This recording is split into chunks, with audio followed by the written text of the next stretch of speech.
వచ్చినామండి మేము. ఇగో దీన్ని మునుగుతారంట, పై పోసుకుంటే పాపాలను పోతాయి దీనిలా అని పెద్దలు చెప్పంగా నాకు కూడా తెలియదు. నేను కూడా మునుగుతాను ఇంకా జరిసేపట్ల. ఫస్ట్ మీకు చూపిస్తా ఏమేం చేయండి. ఇది చిన్న గుడి, ఆడ ఇంకో తన సవాలు కలుస్తారా అది చూపిస్తుంది దాన్ని. ఇట్లా ఉంది గుడి, ఇంత జనాలు వచ్చి ఎక్కడెక్కడ వస్తారు జనాలు.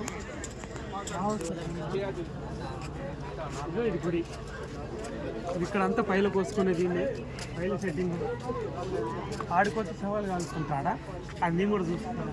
దగ్గరికి వస్తుందాం అది ఏం. ఇగో పెద్ద గుడి, పెద్ద గుడి ఇంకా చూపిస్తాం, ఇంకా చాలా ఉంటాయి. ఇప్పుడు సవాలు కాల్చేదాని దగ్గరికి వస్తున్నాం.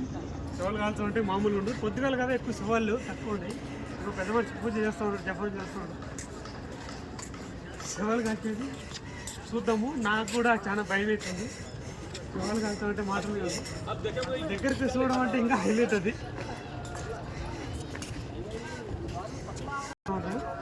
కట్టెలు పెరుస్తూ ఉంటాం సవాళ్ళకి. ఇప్పుడు ఒకటి కాల్చేటట్టు ఉంది.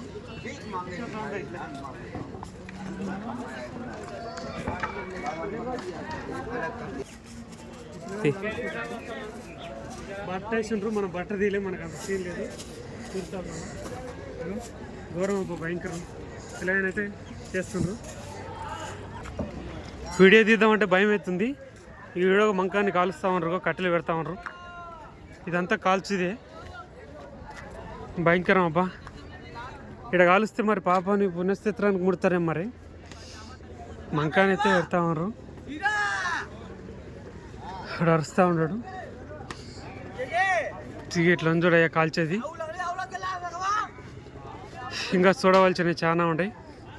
ఇక నాకు భయం అవుతుంది ఇంతటితో.